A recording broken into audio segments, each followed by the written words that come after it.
Welcome to the Enlightenment Evolution Hour. I am your host, Rob Gauthier, the ET Whisperer. The Enlightenment Evolution Hour is a part of the Enlightenment Evolution Network. Any ideas or opinions expressed by myself, the guest, or a caller may not necessarily reflect the same opinions of the Enlightenment Evolution Network.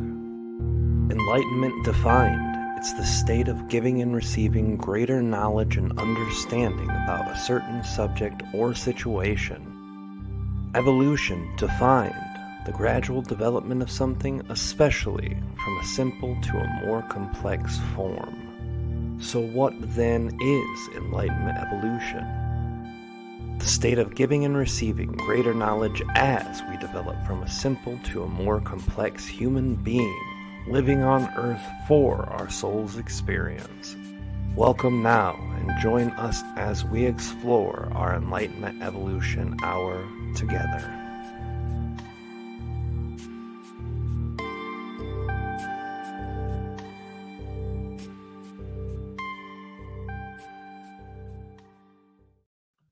Hey everybody, welcome to the Enlightenment Evolution Hour. I am your host, Rob Gauthier, the ET Whisperer. And the Enlightenment Evolution Hour is a part of the Enlightenment Evolution Network and is simulcast right now on Matrix Mind Media and also replayed over at the Forbidden Knowledge News Network and Conscious Awakening Network. Thank you all for being here tonight. We have two wonderful guests tonight.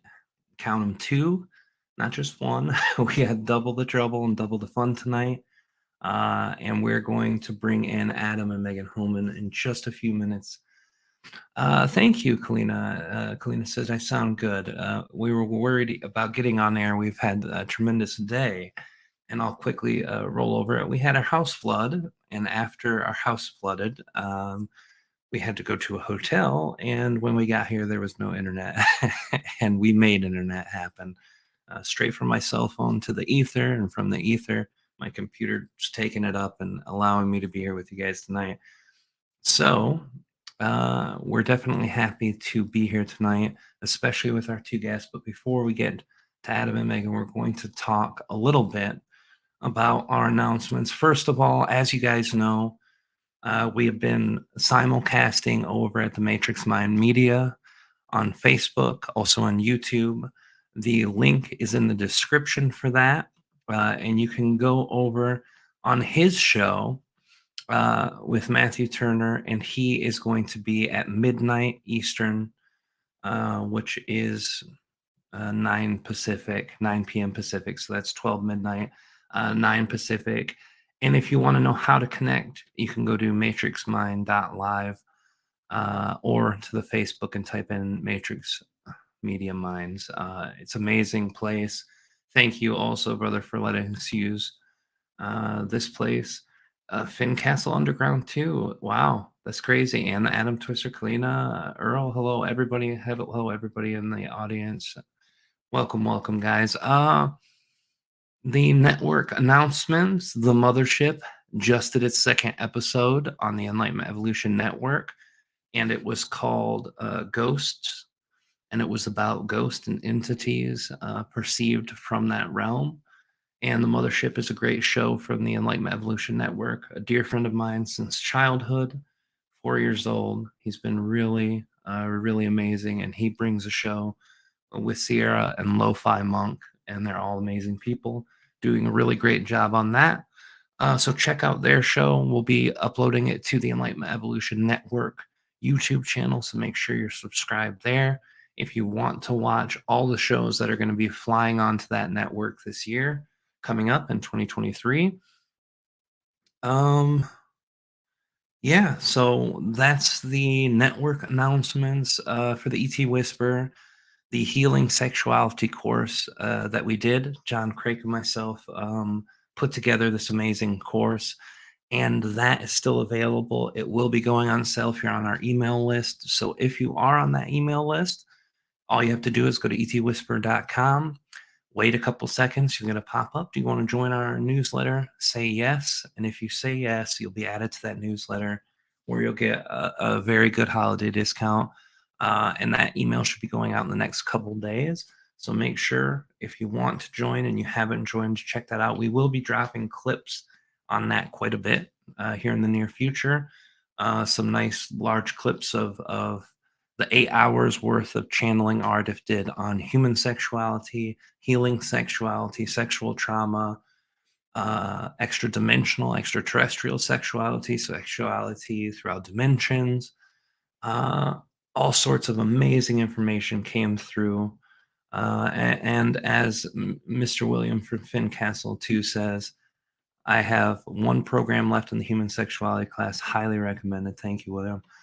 All right, guys. ET Whisper announcements. That's over. We got the network announcements and the show announcements. Next week, we've got Mama Minga. She will be here with us live next week. And then the last week of the month, we are going to be joining our dear friend over at Matrix Mind Media, and we're going to merge our shows together for the last Wednesday show of the year. We're going out with a blast. Next year, we're going to have a great year for the show. We're going to have a lot of new guests, and some of our old guests come back and revisit. It's really going to be an amazing thing. So join us every Wednesday here at 10 o'clock p.m. Eastern Time. That's 7 Pacific. And now we are going to talk a little bit about our guest tonight. Adam and Megan are two people that I've known for a while, and they're amazing people. Megan Homan's the contact ambassador with Whales and Dolphins on our planet. She was guided to create a whale machine wheel and a divine dolphin DNA illumination portal. Every time I see that word, my brain goes to Illuminati. So it's not an Illuminati portal, I promise. So we may dive more deeply and go more expansively into the frequency and CSEA, which is a beautiful expression of the consciousness that's in these beings and how it reverberates through the ocean itself, the sea, the water. The water has a consciousness of its own that's very beautiful and very high vibe. So Megan's also offers individual and collective journeys and sessions to align the frequencies to that you truly prefer with the worlds of heaven and earth. And we've got Adam Homan too with us here. And Adam's been channeling steel sculptures for 25 years. You will not believe this. And before the night is over, I will show you the only sculpture I own and the most beautiful artistic expression of Metatron that I've ever seen in my life. It is a huge Metatron sculpture that Adam did for me a long time ago. It's really amazing. He creates beautiful works of art for his clients all over the world. His passions, excitement, respect for his medium has allowed to produce 7,000 one-of-a-kind sculpture. And that's the thing. They're not mass-produced. They're not set on an assembly line with people with tools and welding and all of that, or machine worked. They are handmade and they are done individually, one-of-a-kind work. Really amazing stuff. He likes to mix the styles of fantasy, mythology, aviation, or animation, AI, and science fiction. Has a huge influence of his life. And really amazing stuff, guys. And we'll show you some pictures as we go through the night, too. But I think instead of actually talking about these two, I want to bring these two in and talk for themselves. Adam, Megan, welcome so much, guys. Thank you for being here tonight. I know it was a little bit of a rough start here, but we got here, and I'm so happy that you guys were able to make it. And I'm so glad you guys will be able to share some things tonight, too. Thank you. Thanks, Rob. Thanks, Rob. Good to be with you. We're a big fan. We're big fans of you. I know. I love you guys, and that the first time that you sent the sculpture was actually something that was involved because you had connected with me and enjoyed my channeling, and it was a really amazing experience. So I'm glad you guys are here too. I always like doing the show because it gives the opportunity for people um, that might not have necessarily heard about you guys, people who are in, one part of our community, because our community's got thousands of arms and millions of legs and different body parts that extend all over. So it's a beautiful thing to bring in the work that you guys are doing too, and I'm really grateful for both of you guys' work. Um, I don't think that people share enough of what they are excited about or what they do well or how well they connect to their own consciousness. So seeing it done in these two very different but specifically beautiful ways is amazing. And I want to get into that, but before we really get into that, I want to let people know a little bit about you. And the first question I always ask everyone isn't how did your story started, because the story starting is always coming from a point where you're already set up as a human being in some way.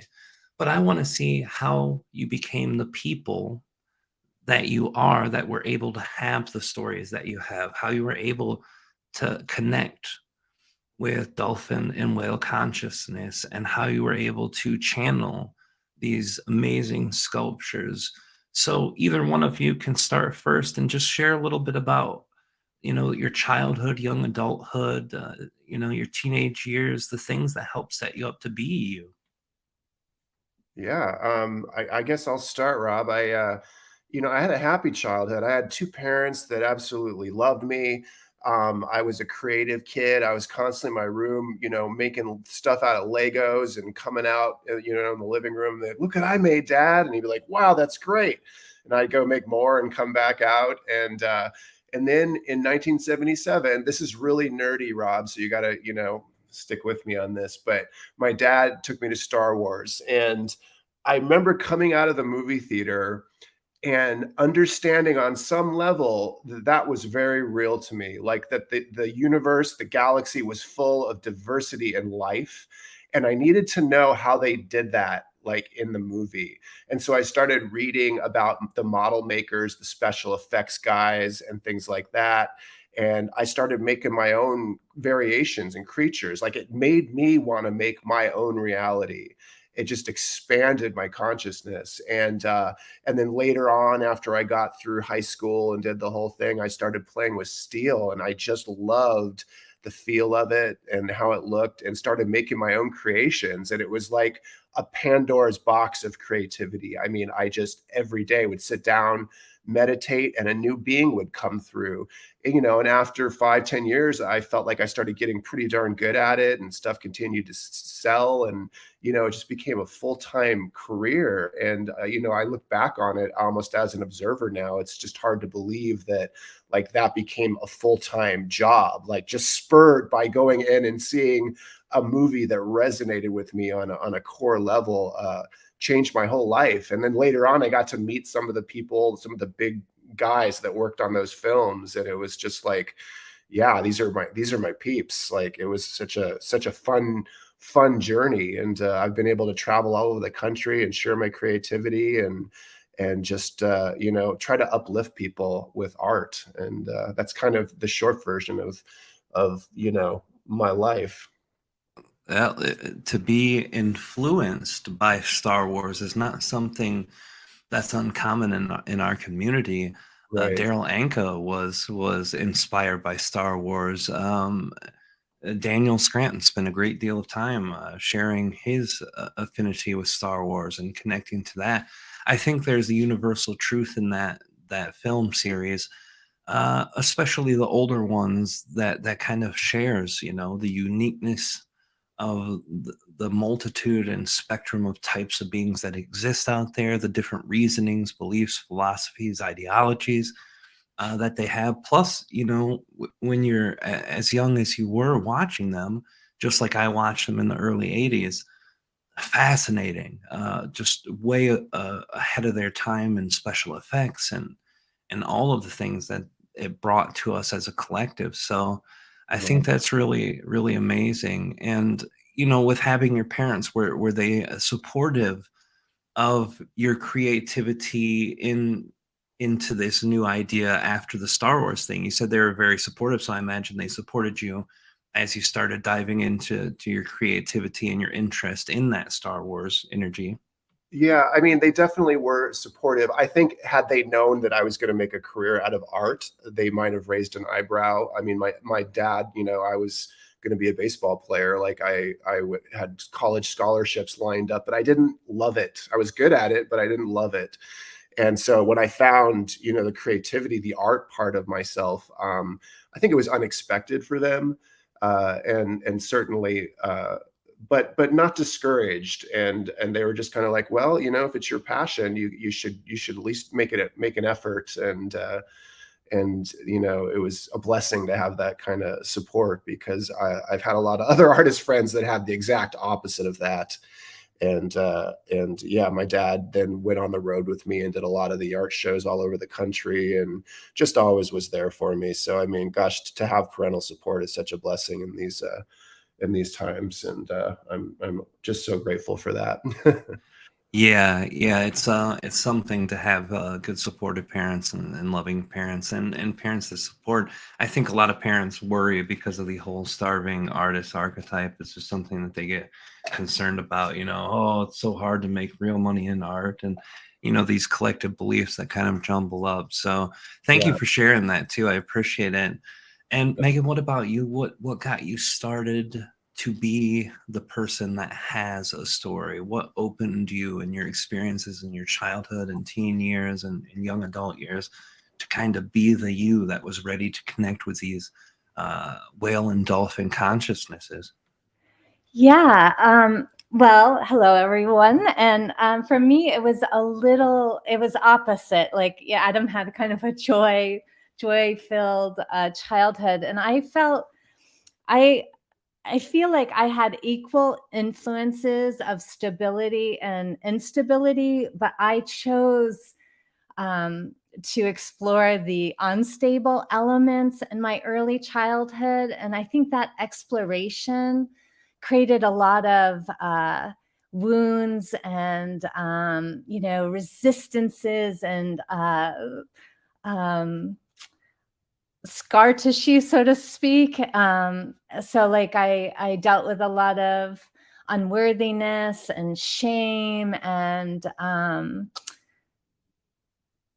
pain and then but I had a lot of overlighting energetics. I always had I felt like I had a consciousness, expanded consciousness that I didn't always utilize, but it was there. It like I always had an inner voice that kind of guided me in profound ways, or that I could kind of that things would reveal themselves to me, like if they felt untrue, like I even if the whole collective was going in one direction, you know, if it didn't feel true to me, like I could see through things easily. And that all those seeds, that like inner childhood wounding really set the seed for the next couple decades of my life, where at a certain point, like I just decided I wanted to heal this. I want to learn how to heal my being and feel whole and worthy and productive and positive and joyful. My first steps out of that, I was good about just following my heart. I pursued whatever, and I had parents and a network of extended family that really did support the directions I decided to go into. And I was a rebel without a cause for quite a while in the early years, but I always followed my heart, and I was led to theater. And I know many of your guests in the past and people that explore channeling have theater backgrounds as well. But theater really just enabled me to walk in different footsteps, and it kind of freed me from having to live in my own belief systems. I could step into somebody else's belief systems and thoughts and feelings and energies, and I found also that the whole theater realm and world was so accepting. Like, I could be who I wanted to be, and I didn't feel judged for being out there or for being expansive. And it just was a really wonderful time where I learned to begin that process of accepting myself and exploring my own thoughts and belief systems. And slowly, I was living in New York City, and I just found myself going to more and more spiritual events. And meditations, and there'd be wonderful teachers that would come through New York City that, it just opened my mind and my consciousness even more.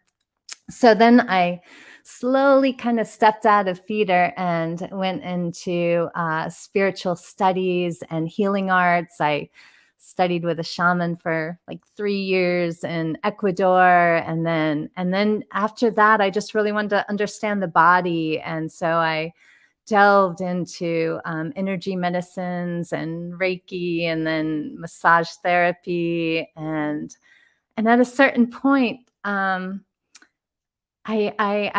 just all of a sudden like felt free, and then that's when the portal to the Whales and Dolphins opened for me, and then I got to kind of deep dive and leap into an extraterrestrial world on our own planet, this underwater realm. And it's been very, very exciting and expansive, and it continues to just influence me in beautiful ways.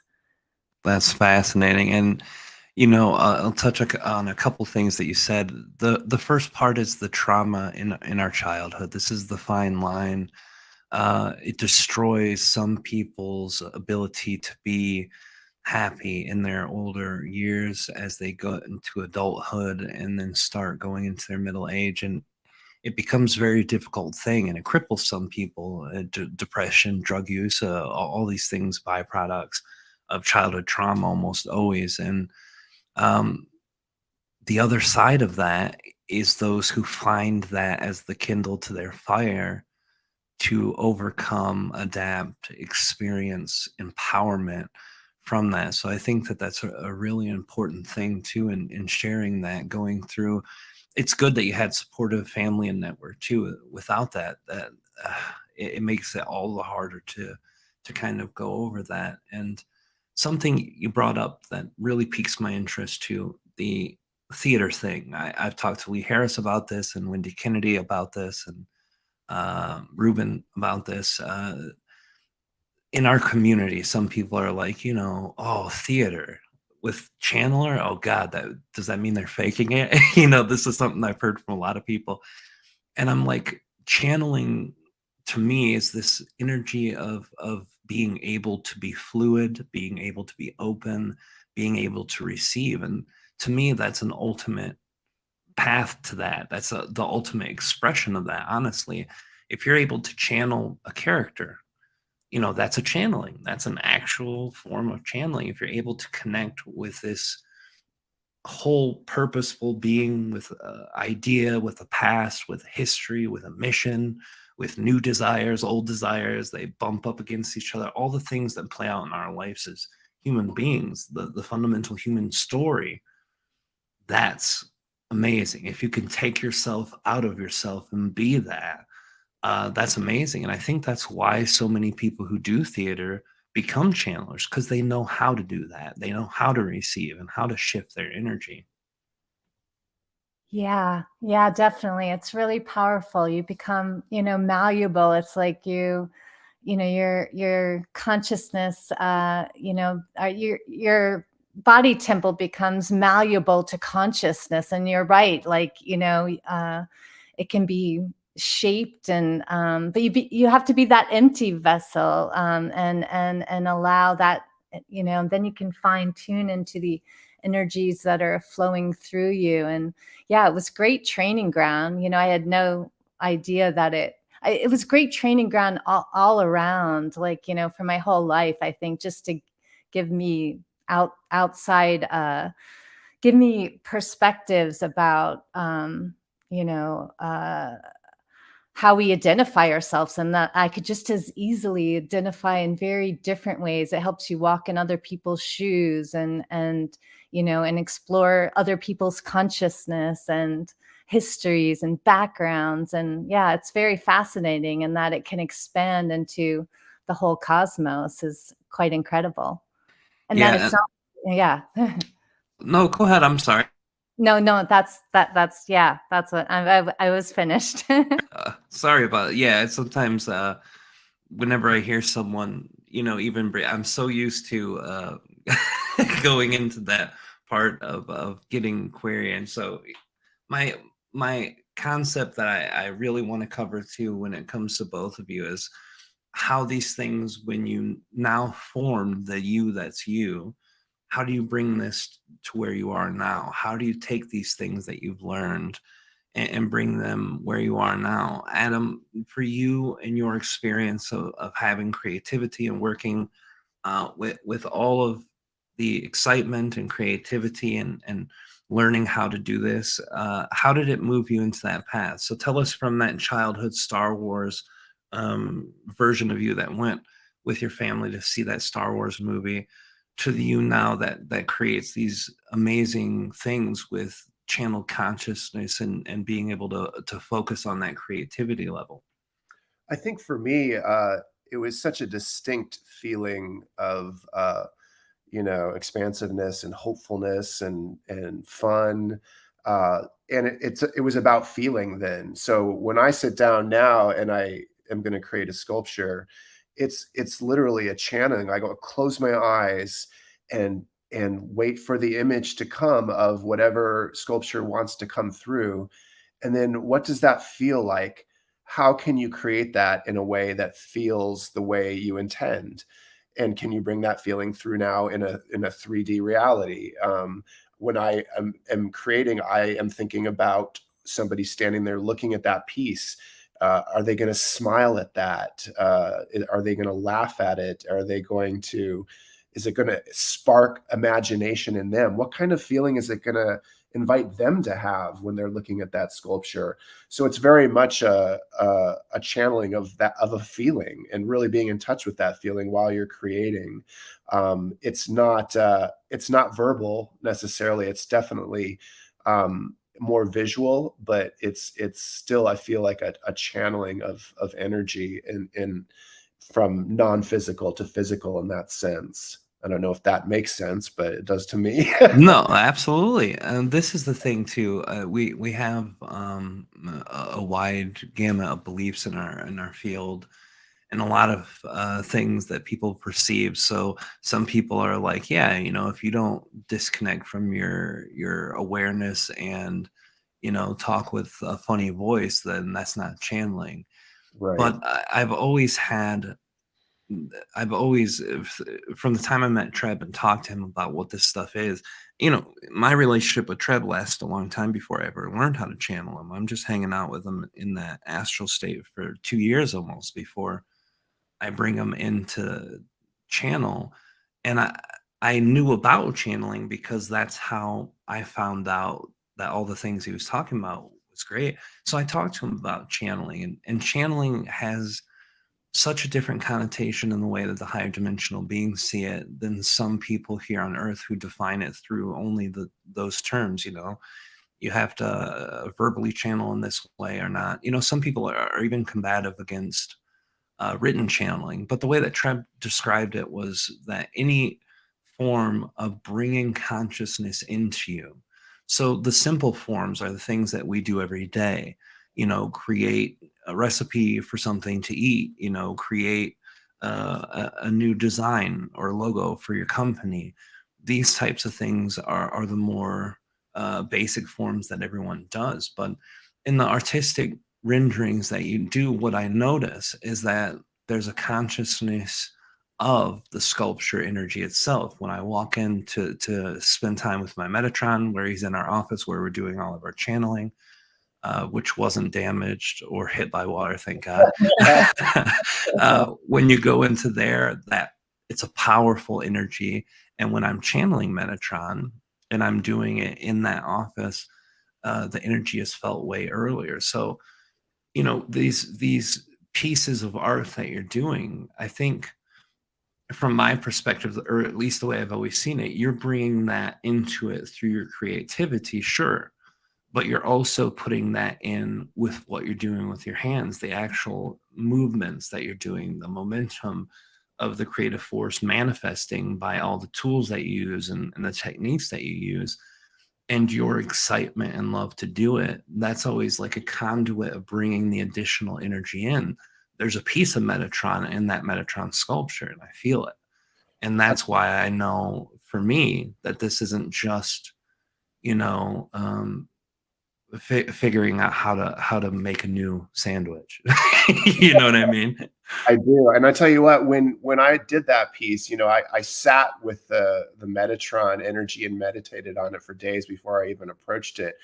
And I mean, it was like nothing I've ever felt. Like it was big energy. Like you know, the Metatron's cube, like that came in huge, and the expansiveness of it was almost like it was breathtaking and exhausting. Like I was really tired and didn't know what to do with all that energy for a while. And it's once you then experience it, it's still available to tune into. But it's a big energy, and I don't know if you experience that when you channel Metatron, or I mean, is that something that you experience too? But it's huge. I don't know how else to explain it. I can't put it into words other than just vast, expansive, way beyond human comprehension energy. I'll tell you my own personal thing here with Metatron. I haven't channeled them a lot. There's a reason for that. But before I get to that, let me tell you the first story. Most people have seen the Metatron episode where I channeled Metatron with Ruben Langdon, who was on last week, who did the interview with Extra Dimensional show on Gaia. And when I did that, we were sitting in the park that we shot the whole series in while we were here, a little park in Centerville. And when we were there, it was a quiet, calm day. The day before, we had a little wind, a lot of clouds. This one was just kind of a normal, quiet day. The clouds were really still, weren't moving around, scattered.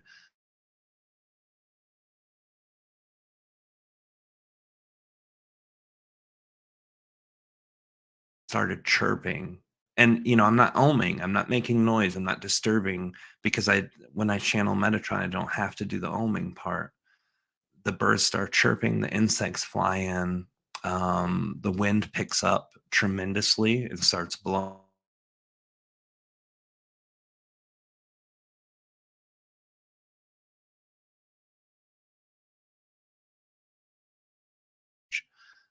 With a chance. Don't channel Metatron a lot is because when I do, my life changes, and it changes in a really good way.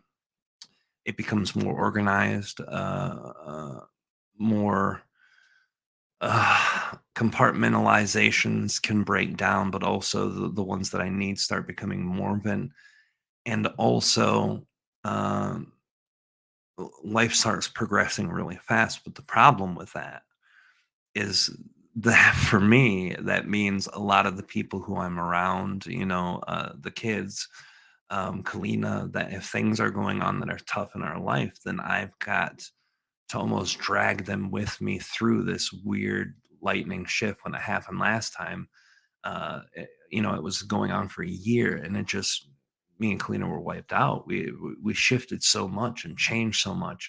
We were working 12-hour days. That's the type of energy that it connects with me. And the reason I hadn't channeled for so many years, we just had Lily, our baby, and she's had some medical issues and some developmental things happening with her. So we've spent a lot of time slowing down. And I knew if I started doing that, and last weekend I started channeling Metatron again for my new course with John, and our house gets flooded. So I'm like, here we go. We're on the fast track again. That's Metatron to me and my experience with them. So Well, that makes sense. Yeah, it's insane, and it's definitely something huge. I want to ask you too, Megan, something I'm interested in. Tell us how you got from this person who developed through these stages. You know, you're going through, traumas and childhood issues that kind of felt pain, and you had the rebellious stage very much like myself, rebel without a cause, going against the grain and doing your own thing, but following your excitement.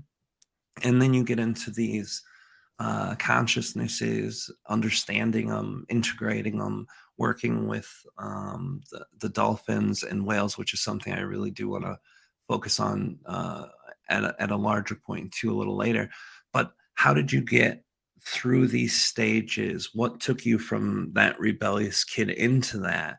I know you told a little bit about that story, but I want to kind of focus in on the energy with that dolphin whale connection, how it really formed, and kind of the life behind the formation of that energy.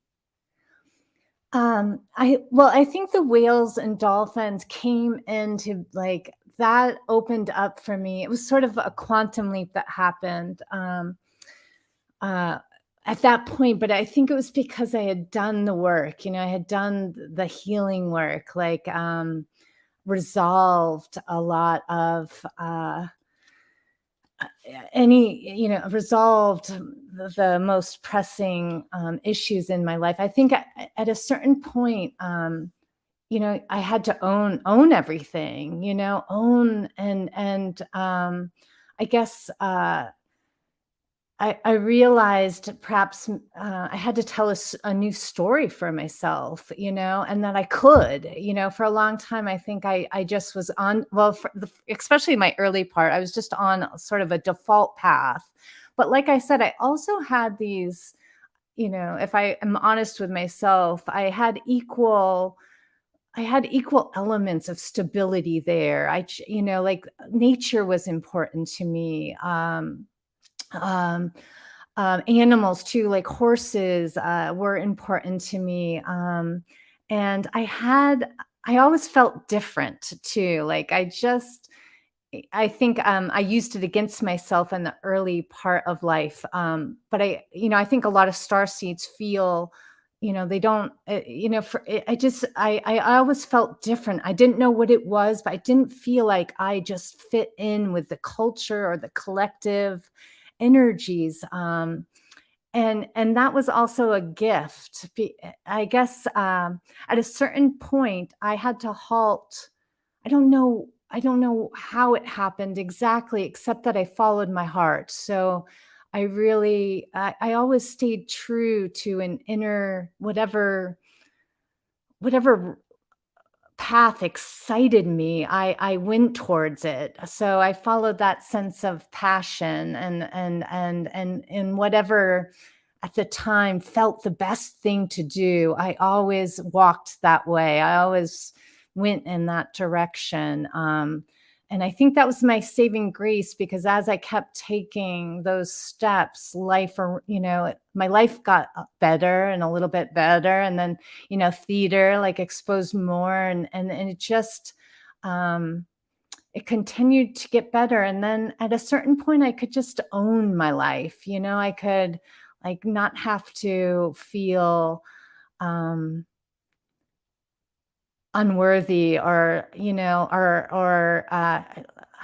shameful about my life. Like I wanted to feel good about my life, and in order to do that, I had to own everything and then begin to tell a new story about myself. And I think I was pretty good about that. Like I could tell, and I could transform. Almost felt like at a certain point in different points in my life where I felt like I was a cat with 9 lives. Like I could transform. I knew that, I could have a different reality if I wanted it. Like I could tell a new story. I could create new thoughts. I could, step into a new passion, and then my life would transform around me. So I did that enough to I think that it catapulted me into like a greater transformation. And then I think the shift was it became not about me, but about being of value to the world, being of service to the world, being like contributing to the world. And that was the big other shift, from being about self, and my own wounds and journey, and and things I didn't prefer to things I did prefer, and to being a gift to the world, and exploring, what the gifts that I might have, what they are, and what they might look like, and what those stories are. So that's how it evolved for me. I think it's beautiful that the idea of telling a new story is expressed through that, and finding a way to do that by simply following your heart. This is something that I don't think people practice enough or give enough credit to. There's an old saying in AA, NA, Narcotics Anonymous, Alcoholics Anonymous, any 12-step program. It says, fake it until you make it, which is their way of saying, if you're not feeling good, just tell yourself you're feeling good, and tell yourself you're feeling good, and tell yourself you're feeling good, and eventually you'll feel good. And there's a thought to that. What you're doing is you're not deluding yourself. You're not lying yourself. You're telling yourself a new story. And the energy behind the way that we think, in the way that it manifests in our reality, is something that's huge and important, and something that we feel that if we do these types of things, like if we say, I'm having a hard time right now, but I'm just going to tell myself I'm feeling okay. I'm feeling fine. I'm feeling perfect. That's lying to ourselves, or hiding away from something, or doing something. And I'm sure in some cases it probably is. But I think for most people who understand the intention behind telling yourself a new story, there's so much power in that. What types of stories were you telling yourself as you're going through this experience to help shift that energy into that new experience? What were the stories like? Um, well, I think what helped me was acknowledging first, you have to acknowledge your feelings, like acknowledging, I don't feel good, about some of my past stories, but how can how I need to liberate myself. I need to free myself from this story. And how did I do it? I, I, I did it by tuning into what I did like prefer. It's sorry, gosh, I'm trying to think exact details of how I actually shifted my story. I think the first thing is knowing that you can do it, and owning and acknowledging, you know, all of the past stories. You don't have to go into them, but you have to like own them, and say okay. And then from there, like, you have a foundation, I think, that you can build upon any story, or even go off of, go into soaring or flying story. How did I do it? I think it's just, I think it was following my heart, and just stepping into things that excited my soul. So in order to follow your heart, you have to begin to tune into that greater perspective, that greater picture of you. And I always honored that. I honored, and I honored choosing what I preferred in moments, or if I wanted to learn healing arts, I just dove in. I the teachers would appear, the opportunities would come, and that helps fill in your picture, your story. I think just by taking, taking steps into the things that excite you. Like, we all know that inside. We know what we prefer and what we don't prefer. And I would tune in to my soul and to my heart and be like, oh, this is exciting. And, and go explore that until, until I felt fulfilled. And then always something else would open. And each of those stories created positive momentums that grew into larger and, larger, experiences in my life that I could feel good about. And then, then at a certain point, you get leaping off points where you can really make quantum leaps, that are, that launch you into even greater soul joy, or ways of living that, really are exciting. And did that answer your question? Yeah, no, it was perfect. The part that I really enjoy too, the following your heart thing, is, I'm a big fan of this, even though I'm, I'm not always active on doing that. Sometimes, when you let an old story stick, or when you aren't willing to face those things, like you were saying, face the old stories and accept how you felt about them and how you feel about them now and how you want to shift those. Following your heart is the thing. And Treb has an old saying, if you follow your heart, it knows better than anything. It connects to your higher self, and that higher self is the most wise and abundant energy, information, and consciousness for you to connect with. And if you follow your heart, you're not going to mess anything up, because that's the divine give. That's the higher self. Like artist says, it's like a laser pointer to the cat. Your higher self showing you where to go next to get the next big opportunity, that jump point, like you were talking about, to shift out into that different part, the new step, the new reality, the new path, a greater part to this path, whatever it is. By following it, it's going to take you exactly where you need to be. So I know exactly what you mean. And it's a beautiful way to share that too, with the consciousness of following your heart. And just doing that alone, you really can't have too many issues with having, the right way to go in the path. You're not going to bump into things that are going to take you away from your path, especially if you're being honest with yourself.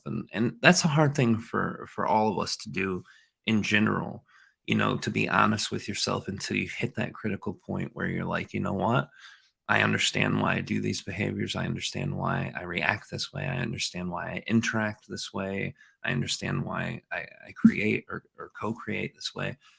And when you have that self-awareness, it gives you the possibility to really, really follow your heart all the time.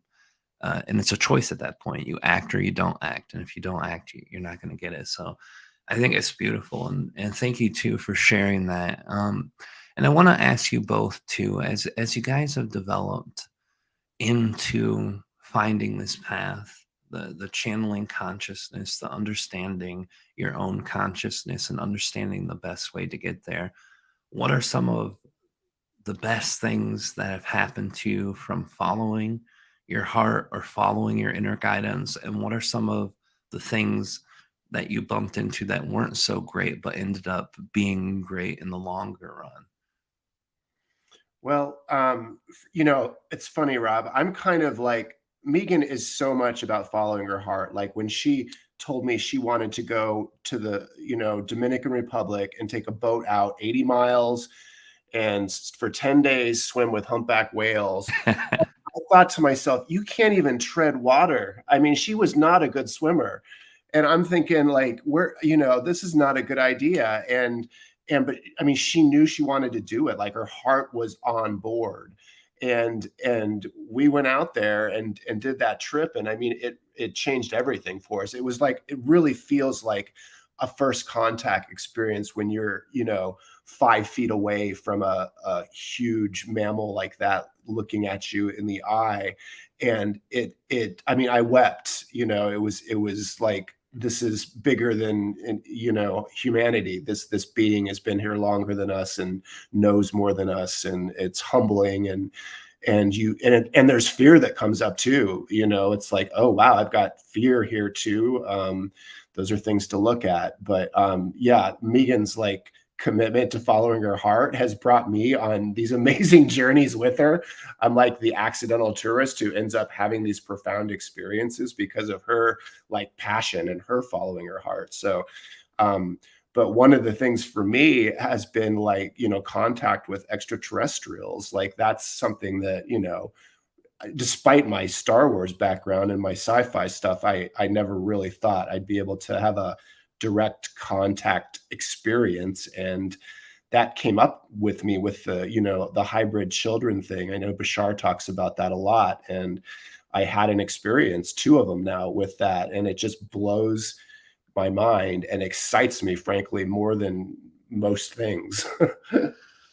Well, that's amazing. And what do you mind sharing one or both of your experiences if it's not something too personal? Yeah, well, the first one, I was just doing a meditation. I wasn't sleeping. I was sitting in a chair and just, reaching out with my consciousness. And I got, on my screen came up 2 beings, and they gave me their names. And it was Pepper and Sprout, which I thought was really strange. They were very earthy names. And then the picture of them, and they weren't, human in the classical sense, but definitely, from what I've heard other people describe as hybrid, children, they were there. And it scared me, and I lost the connection, and I was so like wanting it, and I was so disappointed that I was frightened, and I lost the connection. But I had their names and I had their visuals, and then I started, listening to more about hybrid children and how often they do pick natural elements for their names as a connection to Earth, because they are ultimately, they want to be here.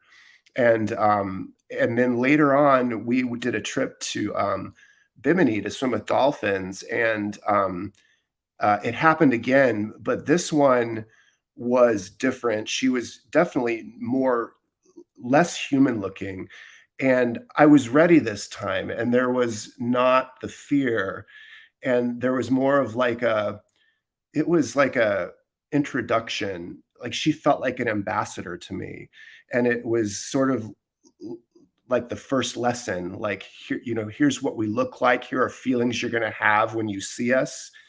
And this is all energy exchange. It's not verbal, but it's definitely visual. And I mean, I got out of my bed and went outside because that's where I saw her and looked around. I mean, it was that clear. Again, these are waking experiences, and all that happened because of, channeling and that whole world that I probably never would have ventured into without, Megan's passion and that. So those are just a couple of the instances briefly described. That's amazing. Thank you for sharing that. And Megan, what about your experience with the dolphins? I've been wanting to talk about this the whole time too with you. Can you share the first experience when you when you're out there, 80 miles out, not really knowing how to tread water well? Yeah. What Well, what, yeah. what was this experience? Yeah. Well, yeah, I want to just say that because that point that Adam just brought up, because and it was the question you had asked as well. Like, so sometimes, the wheel trip, it. I said, this is the most exciting thing I could do. I could say yes to this. This seems like the most exciting thing, in my palette of choices that I could do. And I just said yes, but yes, like I didn't swim. Like I wasn't a great swimmer. I almost drowned a couple times when I was a kid. I had like some issues with water. And, we are out in out in the middle of the ocean, and yeah, That's amazing.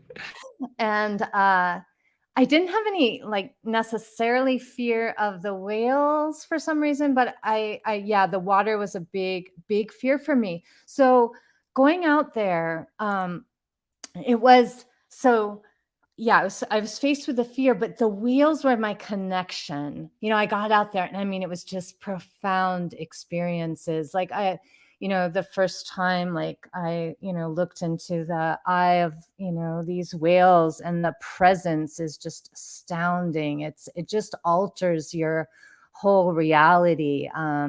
And it's a whole nother realm. It's an underwater realm. It's completely different than anything that we know of, and we share the same planet. But what's interesting is after that, and every time I was continually faced with like having to create a new story, a new relationship about how how my relationship with water, and with, being able to swim and being comfortable in the water. And it was a long journey. I still have, aspects, but what it's brought me to is like last year, this passion, like I signed up to free dive and to learn to be more comfortable, you know, to face those fears, go, travel in that unknown realm. And it will bring up, every fear. It will bring up, everything that's not in harmony and alignment with the things that you say you prefer, or the joy you prefer. It'll bring up everything that is not resonating, those frequencies. And it gives you a chance to transform them and to heal them. So yeah, I was faced with many things that came up, but the whales called me, and my desire to have a relationship, in this underwater realm, began to just inspire me, and I just kept showing up to it, and facing the fears, and telling a new story about me being, a great swimmer, and learning how to dive in the water and be under the water for longer and longer periods of time, so that I can be down with the dolphins and feel like a dolphin for longer and longer, and just explore those, worlds longer. So yeah, those were, was there anything else that?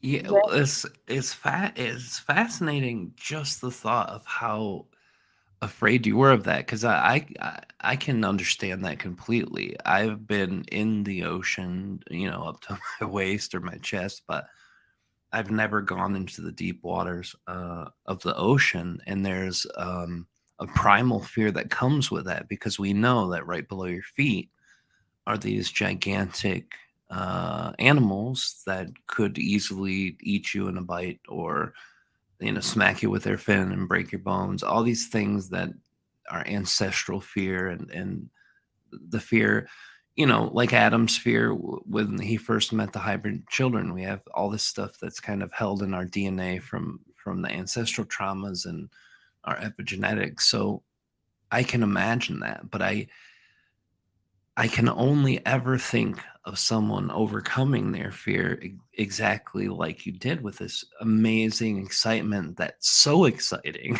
that it's more exciting than the fearfulness is fear. To me, Right. that's amazing. And I love that.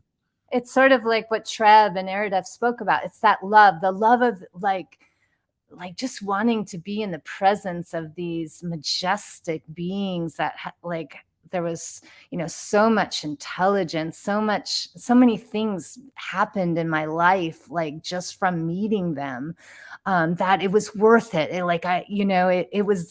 became my driving engine, that love, that passion, that excitement, that, I needed to find a way, that solution energy.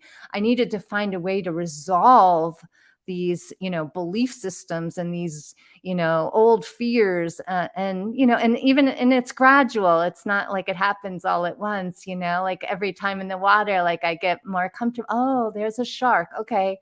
I see you. And, the first time I would, let me get back to the boats, dolphins, don't leave me. Like, but now I'm like, okay, that might be a shark over there. And, can you be cool? Can you, be present with that energy, and maybe even be curious about shark medicine and shark energy, and so it's continually unfolding, and then and with and yeah, being more and more comfortable with the water. So it's an ongoing process, but it's that love, I think, when you can really hone into it, it helps easily transform the fears and limiting belief systems and anything else that might be in there. I absolutely love that, and that's amazing. So let me try to see if I can figure this mental picture here. So what happens? They take you out in this boat and they take you to a known location of a pod of dolphins or whales or whatever this specific trip is going to be. And they take you to that area where they know, and then they let you go down and just dive or swim, or how does that specifically work?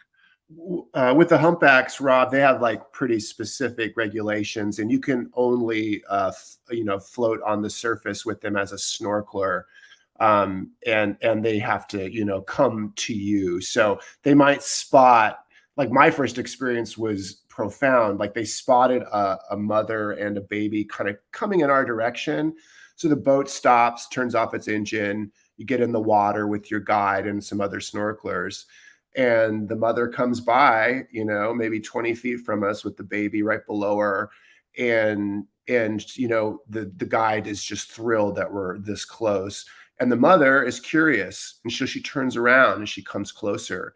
And she's about 10 feet, and then she stops. But below the mother is a male. And the male doesn't like that she's, paying attention to us. And he comes up right in front of us and tries to give her a bump. And so like, I mean, and this is my first time in the water with them.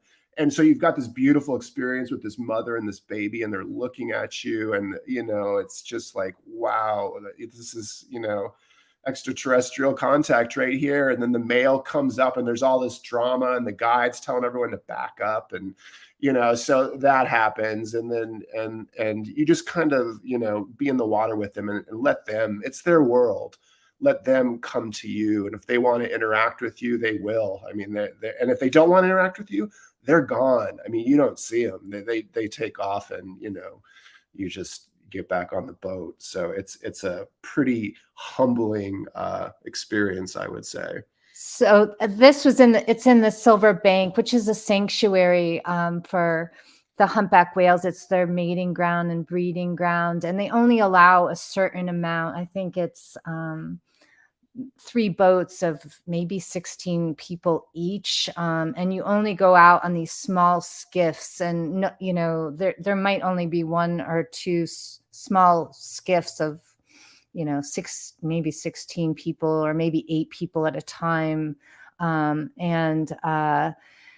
there's a lot of weather and different things, but it's a very shallow, it's a bank, and the humpbacks like going there because they can get their little ones up for air quite easily, and it's removed. Like Adam said, I think we traveled 80 or 90 miles like out, so there's nothing around except this beautiful bank and the humpback whales. And yeah, it was very, very profound. We had profound interactions and experiences on that trip. Yeah. It sounds so amazing to have these beings be within your presence, and I can imagine those that feel the energy of the people being willing to come up, and the energy of the group there, and then the ones that are like, nah, no, not doing it. So my curiosity peaks on the intuitive psychic side of that. When you're in with these beings, and you've already have an excitement that you're willing to go into some of the most feared areas in the world to do it, in the deep ocean, and overcoming your fears. So you're developing this relationship. How does it go from simply being in the water to starting to feel their consciousness and connect with their consciousness and kind of connect to the sense of being, or even more, to receive messages or energy translations or channel them directly? How does that kind of all work together? Well, I think it came from, I was already doing a lot of energy work and massage therapy and all different types of healing arts and modalities. And then the trip was also a very spiritual trip. It was one that was led by April and in the Bashar organization. Oh So yeah, yeah. yeah, so it was neat. So every night, there'd be these recorded channelings from Bashar. And there was a deep reverence and, meditation that was happening, every day to commune with these beings. I remember one night we were sleeping in the boat, and the whale song was reverberating off the metal in the boat, and like the whale song was traveling through the air on the boat. And I mean, I didn't even know that was possible. But we were being sung to out there. They were, we were in this nursery, of the humpbacks, uh, and exploring their consciousness, being overlit and guided by some of the Bashar teachings. So I think we were open and then very, profound. Everything was a neat exploration every time you were in the water with them. New things were, it was different every single time. I can say that to this day. And I've swam with many, many, many whales and dolphins around the world, and every single time a different aspect is shown to me. It's never ever like the same interaction or the same experience. Like they pick up like kind of where you left off, and something new is revealed or understood, or the relationship, deepens and expands. But when I got home from that trip, I just felt their energy like around me, maybe in the same ways. You feel Metatron or Eridif or Treb. Like I just could, and I'm like, oh, like I thought, how can I use this in my healing arts? Like how can I share this energy? Does it want to be like, can I, channel it through me and share this experience with other people? Like, and it was very tangible for weeks after. And then I just continued to explore that energy, continually, putting myself back in situations where I might get to commune with them again, or be in their presence again. And then it just kept the story kept filling in that way. um yeah. That's amazing. I really like one of the people in our chat said, Larry from our Matrix Mind Facebook page said, water retains memory. And I think that having an interaction with these high level conscious beings, these deeply connected beings to the earth and to the water, having that in water while you're with them, or even if you're in a boat above the water, that water retains such an energy.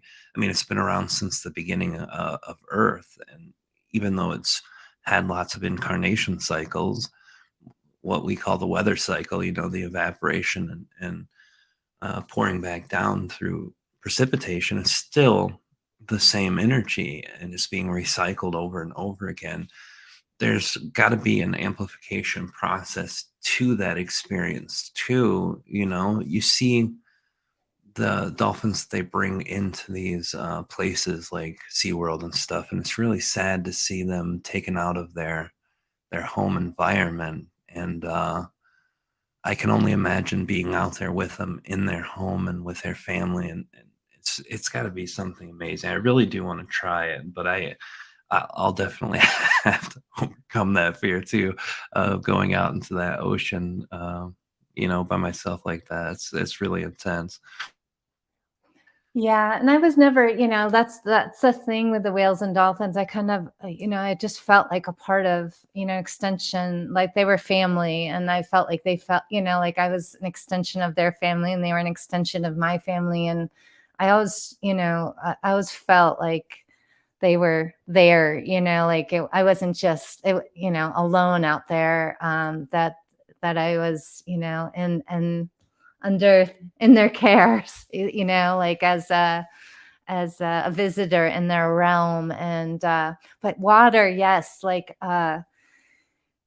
it does something too, just even being in the water, like it shifts you, that you get real dreamy, and it alters your consciousness to when I'm, in the water for long periods of time. And even, we've been doing the free diving, like even if we practice, sometimes we'll practice in a local pool here, learning to stay underwater longer and longer. And even if I'm in, just practicing for an hour, I think the breath and being in the underwater realms, like my consciousness begins to shift. Like it's not so fixed anymore. It becomes, more just how would you like describe it? Just Yeah, I think you're more fluid in life in yeah. general. Like it sort of makes you feel more, I don't know, fluid. Yeah, I was just about to say the fluidity of the water itself is a really good word to use for that too. The energy of that also fits very well with star seeds. A lot of star seeds that I've met feel home when they're in the water and feel more connected because that fluidity. Earth is very dense and very hard to be in, like Earth itself, and that energy is from our Earth seat. It's like, yeah, all right, yeah, we got some stuff to deal with or whatever. But the water really brings it home. So that's amazing. Thank you for sharing that too, Megan. And I want to ask you too, Adam, about the process of your sculptures, like when you're going through them. I'm going to show some pictures up here with these. Unfortunately, we're getting a little shorter to time. And this Sure. is, I need to make this a 2 hour thing because every time 90 minutes just never gets us across the finishing line each time. But can you share the process? Like, I'm going to show a picture of one of your sculptures. Share with us some of the techniques that you're using, the tools, the energy behind it, the feeling, the emotion, whatever you want to share. Tell us about this one. Well, this one's fun. I do a lot of, I'll use found objects. So this piece was, a guardian, and it's about 2 feet tall. And so the idea with this is, holding your stance, holding your strength, and that was sort of the channel that came through. So I took an old Tonka truck and used it and cut it up and used it as the armor for this being's body. And so I'm grinding, I'm welding, I use MIG welders, plasma cutters, torches. I use a lot of found and recycled objects as much as I can, actually, because I try to be as conscious as you can with the steel, the material that we're drawing from the earth. And it's just it's basically taking a rigid form and giving it motion. I love that challenge. I love taking rigidity and making it look fluid. There's that fluid word again. So yeah, it's that sort of thing. And then early on, I met an electrical engineer, and they were using this fiber called scintillating fiber, and I'll put it in the eyes of the pieces sometimes. And I know it's in Metatron, Rob, but it activates when photons hit it. So when there's light, it fluoresces and glows, and that kind of adds a little more a life to each sculpture, and that's really what it's about. It's about bringing life to something, and that excites me. Like I love that challenge more than anything, I think. Yeah, that's beautiful. And someone from our chat wanted to know too, when you're doing these sculptures, music, is there any music involved with your creation process? Oh, definitely. And I'm always have earbuds in, and I'm listening to my playlists, and I'm all over the map. I love everything. Yeah, I don't, if you ask me to pick a favorite band, I couldn't do it. Like I love so much. Yeah, so music's always playing. Occasionally I'll run movies in the background. Like I just a couple weeks ago I put on the latest Dune. I thought was really just a beautiful film, and I'll run that in the background while I'm working, you know, just maybe for visual inspiration once in a while. You know, I grew up on Japanese animation and all that stuff too, so it's just a blend of so many different influences. And I'm using a lot of vintage things too, like this old Polaroid camera. They call it a land camera, you know, and I'm animating them and kind of giving them new life. So, you know, I think that adds to the story of a sculpture. And a lot of people can relate to those old, you know, things that their grandparents may have had or whatnot. And it's really a fun job. I forget sometimes how lucky I am to be able to actually do this for a living. And yeah, it's good times. Yeah, that's a huge thing. Can you tell us a little bit more too about the creative process with this guy up here? Yeah. So basically, with the vintage stuff, you know, I don't try to alter the cameras, because I think they're just beautiful pieces of artwork. So I build a skeleton around it and try not to damage it, and then I weld, you know, the legs and arms on and give them expression, and basically reanimate them in that sense. So yeah, and then sometimes I'll add a little movement to them. They can move their arms, or, you know, I can add electricity sometimes to certain pieces. But yeah. Sorry, yeah, it took me a second to get to my mute button. That's amazing. Can you tell us a little bit about this guy here? Ah, yeah, the old typewriters. I'm in love with those.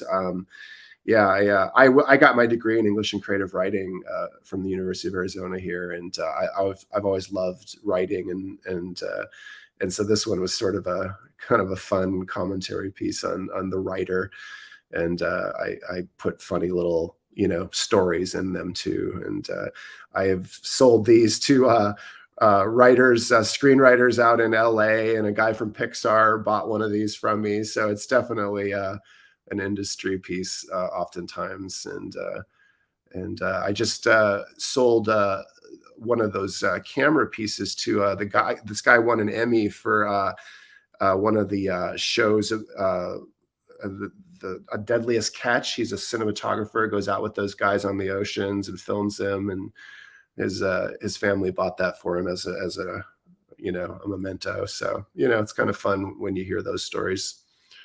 That's amazing. We got one more. Share with us a little bit about this, and then I'm going to try to find the Metatron one while you're sharing this too. Okay, cool. Yeah, Medusa, you know, mythology was a huge influence for me. I think, you know, I always loved it as a kid. And then when I saw Clash of the Titans, I fell in love with stop motion animation, and Medusa was just such a cool figure in that world, and I loved it. So I used steel and some copper on her, and gave her the cool bow, and just I love the movement of her snake hair there, and I really try to add movement to all that. And later on, actually, one of my favorite clients is Dennis Murin, who you know, was a head of Industrial Light and Magic, and he bought a few of my pieces, and he's got all these cool stop motion armatures in his home that I got to see, and so that was kind of a cool sort of a full circle moment to, you know, have one of my heroes own my work. So yeah. That's very profound, and we're gonna come back to Metatron as we talk, and we're gonna find that picture as I'm looking on Facebook. We're getting to the point where I want to play the lightning round now, because we got to do that before we can do this, and I'm really interested to hear some facts so that these people can know you guys a little more than just the energy behind your story and what you do and how you've learned to express yourself and your journey and all these things. So these questions will be for both of you. You can answer them in any order that you want. But the first question, what's your favorite color? I always go with green. I love green. I feel like it's the color of spring and life and Megan's eyes. You know, it's a win-win for me. Can I say Aw. rainbow? Can you say what? I'm sorry, I missed it. Can I say rainbow color? That's Kalina's favorite color. I don't know. I That's feel like very that's a cop out, you know. well. When you love everything, it's hard to pick one, which brings us to our next question, and one that Adam already answered in one way. What is your favorite song and or band? Oh boy, yeah. You know, I love this band out of Canada called the New Pornographers. I just always, I don't know, they just resonate with me. Love them. Yeah. I like lately our public community radio. They have on Sundays, they play bluegrass music. And I don't know particular bands, but I really love listening to like really cool bluegrass music. That's amazing, and I've not heard of the New Pornographers. I'll have to check them out. Um, if you like bluegrass, I don't like bluegrass except for like when I would go to live shows and see my good friend that I was raised with. His dad and mom played in a bluegrass band. But if you like bluegrass, there's one guy who I really love, and it came through the love of our daughter Lily. She really loves Billy Strings. Okay. If you ever get a chance, check out Billy Strings, especially the song Train Train. That's probably one of the most profound bluegrass songs I've ever seen. And you can see him channel in that song so beautifully. If I find the link to, I'll send it over to you. Yay. Yeah. So, what's your favorite food? Um, Boy, you know, I'm not very food driven, but I think, you know, I'm going to give you the super boring answer, which is it's got to be pizza. I thought you were going to say nachos. Oh yeah, nacho fan too. Yeah, I do like a good plate of microwave nachos. I know that might be a little, you know, No. little lowbrow, but yeah, it is satisfying. Yeah, I And have to say, as far as like favorite, like comfort food, probably pizza. yeah, a group of people after my own heart, and I can't lie, I'm a pizzaholic myself. That's my cheat food when I go into the carb thing. So I don't blame you guys at all. Pizza, who doesn't love pizza, right? My dad used to say only communists don't like pizza. He was from a different generation. But, yeah. Yes. So let's go to the next one. When you think about places that you've been in nature that you just enjoy being there in that nature and being in the view that you're in and just the vibration, the feeling, any of them or all of them, what is your favorite place that you've ever been on Earth? Oh boy. The one that pops into my mind is we went to the big island of Hawaii while the volcano was active there, Kilauea, and it was just a profound moment standing before that cauldron, watching the lava, you know, bubble up, and it was coming through the mist. The mist opened up and sort of revealed it, and I don't know, it was like being you know, those moments in nature where you just feel small and insignificant. I just love that. And that was one of those moments like, yeah, I could have just stayed and stared at that forever. Yeah, for me, would be we just got back in September from Bimini, and you know, it's in the Bermuda Triangle, and the crystal clear waters and the colors of blue of the ocean were just there's something that touched my soul in like such a deep, deep way. Like if I need to go into calm mind, I like go and just imagine myself in Bimini and the water there. It was like the perfect temperature, these unique, beautiful colors, and a crystal clarity, and dolphins. And it was just, yeah, it's my happy place. Both of these places sound beautiful, and thank you for sharing that. Last question, and take as long and short as you need to. What is your favorite childhood memory? And my favorite childhood memory is an interesting one because it's sort of also my worst, which is my parents got divorced when I was 8. And I don't know, my dad, he's a sensitive guy, and it really took a toll on him. And, it took a toll on me too. You're a kid, you think your mom's going to be there, and suddenly she's not. And my dad and I were just living together. And he came home from work one day, and I was in my room, and he just came in and he broke down. He started crying. And like, I just like got up and I went over and hugged him. I said, "Dad, we're going to be okay. Like, we're going to make it. Like, you and I are good. Like, we're strong enough to do this." And I could see like the hope within him just well up, like knowing that I was okay. And it shifted everything. Like I found strength there, and it shaped my life. Like the ability to uplift somebody. It was the most profound moment, I would say, of my childhood, and maybe the most defining moment of my life, just to know that you can give somebody else hope through maybe your own strength. So That's amazing. Thank you for sharing that. And what about you, Megan?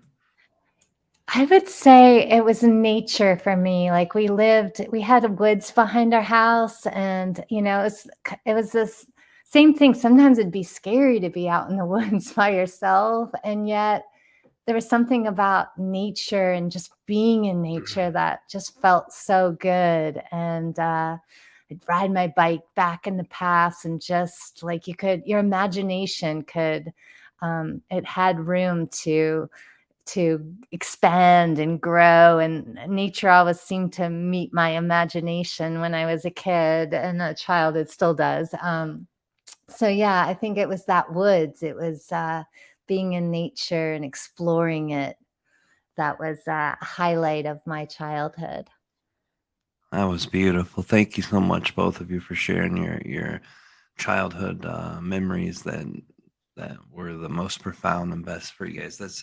It's always an intimate thing, I know, and you know, I feel like someone's going to pass on that question one day, but no one has really, which is great. I love hearing that.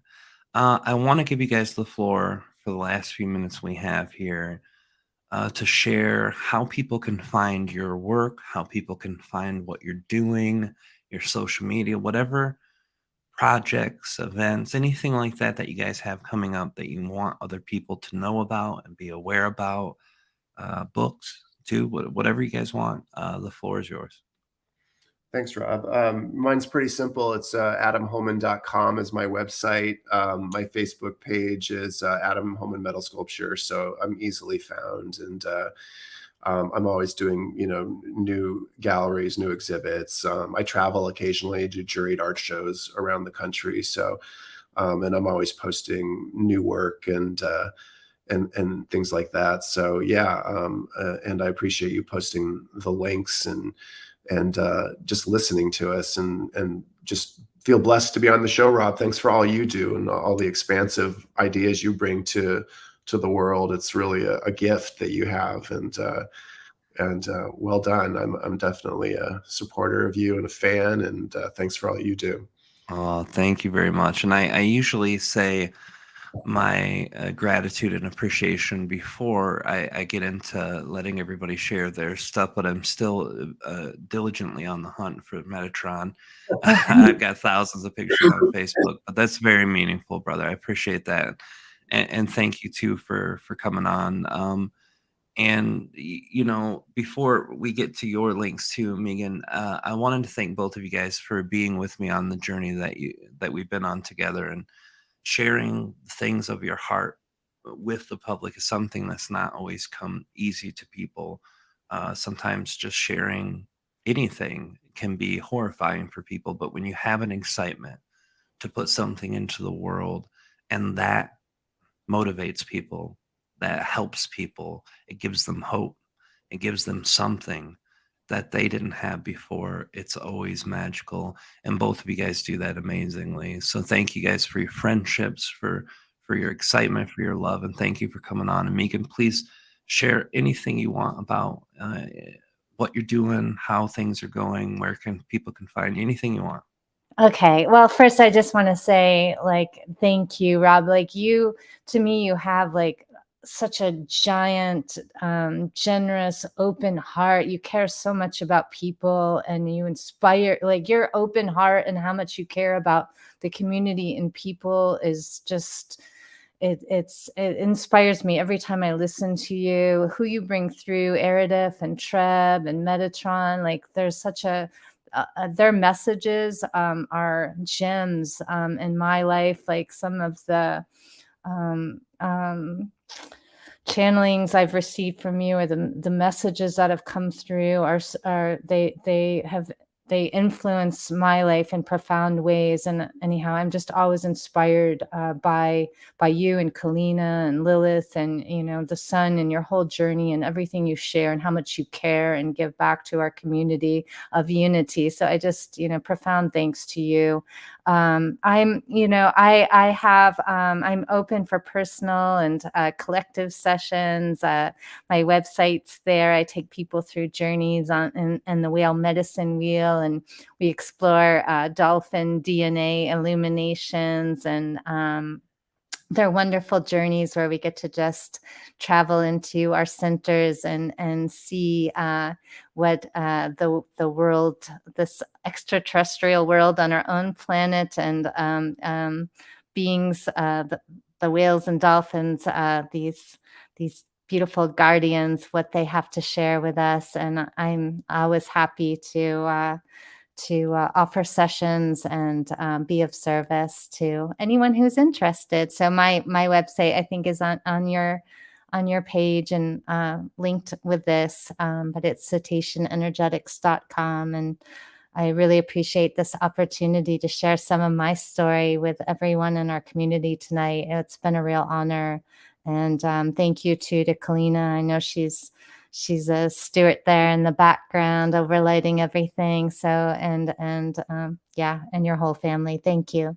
Oh, thank you. And you're right. Kalina is the sunshine that lights us all up in this family. And I appreciate your guys' kind words. It means a lot to me personally to know that I'm affecting someone's life in any way, but a positive way is better. So I'm appreciative of that. And thank you guys for coming on and being around and being a part of this community and giving your hearts and love to everybody else too. I want to thank you guys for being here. And I want to let you guys know, don't forget tonight at 12 o'clock over at the Matrix Mind Media on the Facebook page, YouTube page, you can watch the live stream. I'll be hanging out in chat. And I'll be present there hanging out with Matthew, who does his thing so beautifully. Not sure what he's going to chat about tonight. I know he's getting some sleep. He's got to work early tomorrow, but I'm definitely excited to see that. The link will be in there. And when I find Metatron, because I'm like already gone through 10,000, I don't realize why I post so many pictures on Facebook, but when I find it, I will put the link to the Facebook picture, which is a public link, so you don't have to have Facebook to see it. I'll make sure that's in the top pinned comment, along with Matthew's link for his show tonight. And you can find all of our guest links in the description for the show tonight. I want to thank all of you guys in the chat room, Matrix Mind Media. You guys are always great in the chat room on Facebook. And all my YouTube people, thank you so much for being here too. You guys are amazing. I love all of you guys so much and appreciate you coming to share your excitement and your words with the chat and sharing your own ideas and everything. You know what, Tina, you might be right. Matt might not be on tonight because he is sleeping. He does have to work early. I didn't know if he was saying he wasn't going to make it tonight or if he's just sleeping until it gets closer, but it's already 11:30, so he might not. Check out his page anyway. If you haven't been there, it's amazing.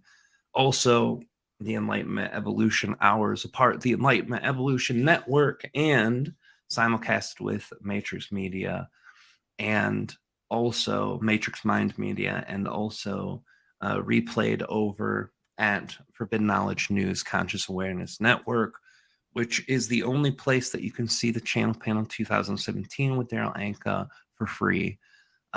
So check all of those places out, guys. Thank you for coming here tonight. I will be here next Wednesday, 10 o'clock p.m. Eastern Time, 7 Pacific, with Mama Minga. And if you don't know who she is, you are going to have a blast next week. Love you guys. Thank you so much for being a part of tonight, part of my life, a part of everything. I'll see you guys next Wednesday, and I'll see you on the other side. Love you guys. Have a great night.